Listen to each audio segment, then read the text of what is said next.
This Suzuki Vitara may be one of the older designs in the compact SUV segment, but it now has one of the most modern engines, with mild hybrid electrification added to a redesigned K14D series version of the company's 1.4-litre booster jet petrol power plant.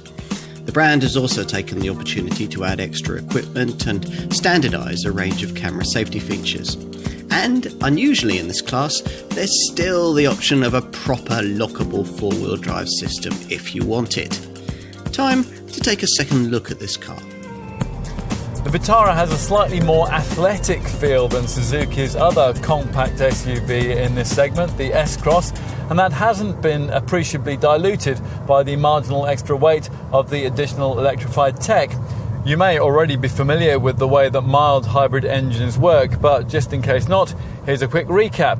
Now basically, energy that would otherwise be lost when braking or cruising off throttle is harvested via a kinetic energy recovery system, and it's sent to a small lithium-ion battery that here has been placed beneath the front passenger seat. Now this is used to drive a belt-driven ISG unit, an integrated starter generator, and power the engine's stop-start system. Suzuki's old 12-volt mild hybrid SHVS package didn't do a lot more than that, but this improved 48-volt setup can also deliver a couple of other important benefits. The first is something quite unusual amongst current mild hybrids, and that's the ability for this Suzuki to idle and even coast on full electric power, although only below 10 miles an hour.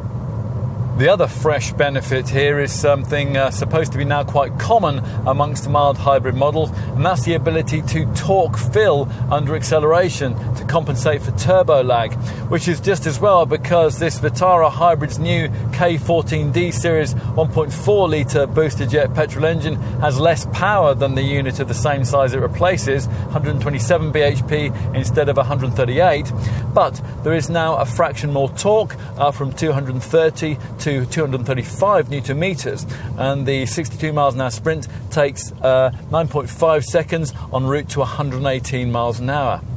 There is no longer an automatic gearbox option, and a proper lockable all-grip four-wheel drive system is optional on the top-spec SZ5 variant. You'll want to know what the efficiency benefits of the hybrid powertrain are. Well, Suzuki quotes a combined cycle WLTP fuel reading of up to 49.7 mpg for the front-driven variants. It's 45.4 for the all-grip four-wheel drive version, and the WLTP-rated CO2 reading is 128 grams per kilometre, or 140 grams per kilometre for the four-wheel drive version. This may be a Vitara for a different age, but it's still very much a Vitara, even if it does only come with 5 doors these days. Visual ties with the 1988 original are maintained by the traditional clamshell bonnet, the front wing vents, the rising feature lines of the flanks, and the shape of the headlights. As you'd expect, though, this is a more modern interpretation of what a car of this kind should be, and the facelift tweaks made in 2018 to this 4th generation LY series model aim to emphasise this with a few carefully chosen styling updates. Most of those changes feature here at the front, where the grille these days features 6 vertical slats rather than the 2 horizontal ones that we used previously. The smarter design of these LED headlamps that flank it, that represents the only visual change made to this hybrid engine model.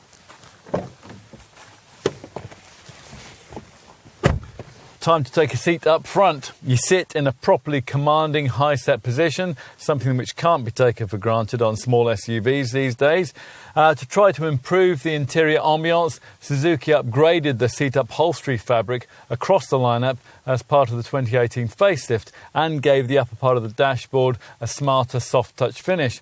And at least with this mid-range SZT model, there are clear signs of aesthetic effort. The polished grey fascia panel, the white seat stitching, the prominent round vents, and the polished piano black finishing around the centre stack.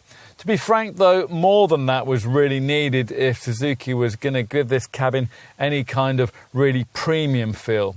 As before, a 7-inch smartphone link audio system screen dominates the centre of the dash on most models. Now the graphics here aren't particularly sophisticated, but it does incorporate navigation, a DAB tuner and a reversing camera. A further smaller colour display between the instrument dials here delivers everything from a hybrid energy monitor to a G-force motion meter. Let's take a seat in the back.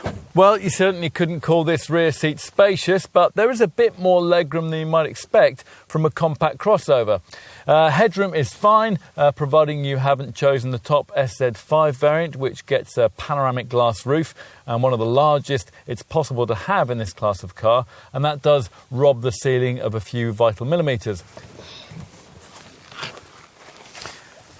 We'll finish with a look at the boot. One of the advantages of choosing a car with mild hybrid technology rather than a full hybrid or a plug-in hybrid is that boot space won't be compromised by the underfloor rear placement of a hefty battery.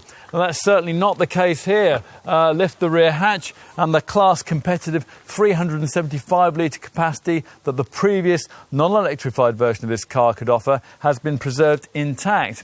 There's still plenty to like about the Vitara. The light curb weight delivers agile handling. There's more space inside than you get with competitors like Nissan's Duke. And there are high standards of specification to sugar the showroom proposition.